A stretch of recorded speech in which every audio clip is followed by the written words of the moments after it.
a 65-seater bus has been stopped on the N1 bypass near Peter Mokaba Stadium in Polokwane. It was traveling from Gauteng to Malawi when traffic officers pulled it over and discovered it was carrying 117 people. This is more than 50 people over the legal limit. The driver tried to flee the scene but was caught and arrested. The Limpopo Department of Transport and Community Safety says investigations continue. In fact, let's bring in Matome Taueatsoala. He is the spokesperson for transport in Limpopo, and he joins us now live. Matome, thanks very much indeed for your time. I mean, this is an extreme example of overloading, isn't it? Thank you very much, Michelle, and good afternoon to the viewers at home and to yourself. Yes, indeed, this is an extreme incident that we would never want to see ever again in our province. As you know that in October, we had the similar incident. Unfortunately, it ended up in a fatal accident around on the N1 near Makado. So really this morning, we really want to commend our officers who spotted this bus. This bus, by the look of things, by looking at it, you would see that it's not roadworthy. They stopped it. And upon inspecting it, they realized that, no, this bus had more numbers that it's supposed to carry. And when they counted, indeed, they found a driver, 101 passengers who are adults and 15 minors, which gives you a total of 117. Sure. So not only was the bus overloaded by more than 50 people, but the vehicle itself wasn't roadworthy. The vehicle itself was not roadworthy as we looked at it. That is why they redirected it back to our Polokwane Traffic Control Center. Unfortunately, as it went there, somehow it got stuck, but we suspected that the driver deliberately made it to stop, and then after some sort of discussions, we were able to take it to the way bridge. In fact, I agree with you that we found that it was way overloaded as well as unroadworthy.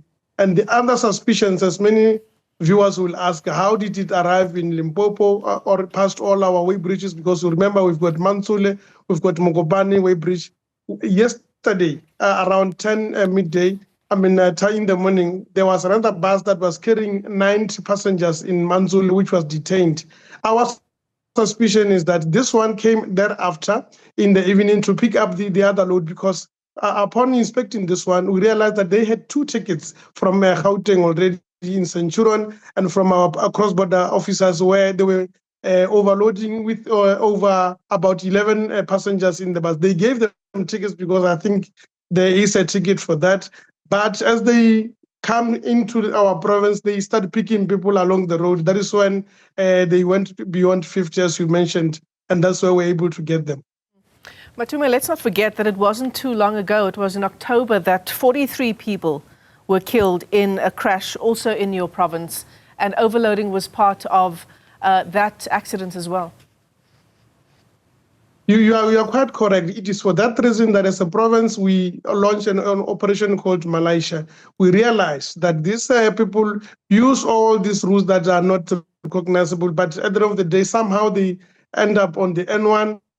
That is why we made sure that we are vigilant in trying to close all those routes that they are using.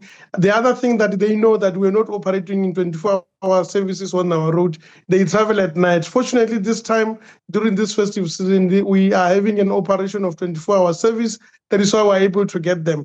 This is not an isolated case. On Tuesday, we were able to detain about 106 overloaded vehicles on Mantsule, Zvediela, as well as Grobbelaars Bridge. Those are the buses that we were able to stop and detain before they could leave the way bridge. They are able to pay the fine, but also we are satisfying ourselves that they've overloaded, and then the load is up to the required standard. And do we know the bus company involved, or is this a private vehicle transporting passengers? It is a private vehicle transport, but we must assure our viewers that we have instructed the driver to arrange transport for the passengers, because as I mentioned, there are 15 minors and most of the passengers are women. We wouldn't want to be really keeping them for forever, because already they were crying of hunger, which our officers were able to try to arrange food for them. But as things stand, we can confirm that we arrested the driver because he tried to flee the scene. Fortunately, our officers were able to accost him and arrested him. But of course, as he was stopped as well, he was trying to bribe our officers. That will be another charge that will be added. Yeah, actually, that was my next question to you. So obviously the people who would have booked these tickets, they are now stranded. They were traveling from Gauteng to Malawi. Do you make it the bus company or the driver's responsibility to get those people to their destination, or does the transport department get involved? No. The driver responsible is the one that makes the arrangement. And as I mentioned earlier, my suspicion is that, as I mentioned, that there was another bus at Manzule that was detained and is still detained with over 90 with 90 people. My suspicion is that as this one came along, it picked up those ones that were at Manzule to try to drive along with them too, which could be a modus operandi from them. There might be another bus that might come later which is already overloaded, thinking that we are not going to pick them up. Pick this operandi. But we want to assure you that this time around, we are combat ready to pick up anything that seems to be suspicious. Yeah, I mean, the passengers are obviously the biggest losers here, right? It's incredibly expensive to travel home at this time of year. The passengers aren't responsible for the bus being overloaded. What would be your warning to people who are traveling with long-distance buses to not get caught up in a case of overloading? The Department of Transport and Community Safety, especially our IMEC, has been very clear that to our passengers using especially long-distance buses and taxis, please make sure that you get into a bus that is roadworthy. Please make sure that it is your voice. The theme for this festive season is that it starts with you as a person. So it is upon you to tell the driver that I can't be traveling in a bus that is overloaded. And we really want to make a plea to them, but to the bus drivers and to the bus owners as well. This is a plea because when accidents happen in our province, it doesn't matter where they come from. They are recorded to have happened in our province. That is why we are this vigilant to make sure that we stop everything before accidents do happen, because accidents happen in our province, and as things stand, it will put a burden on government, including road accident fund as well, because these are international passengers who are going to Malawi. RAF will have to now, if they are deceased, they'll have to extradite them. I forgot that word in English, but they've got to take them home with our own South African costs, and that is a problem.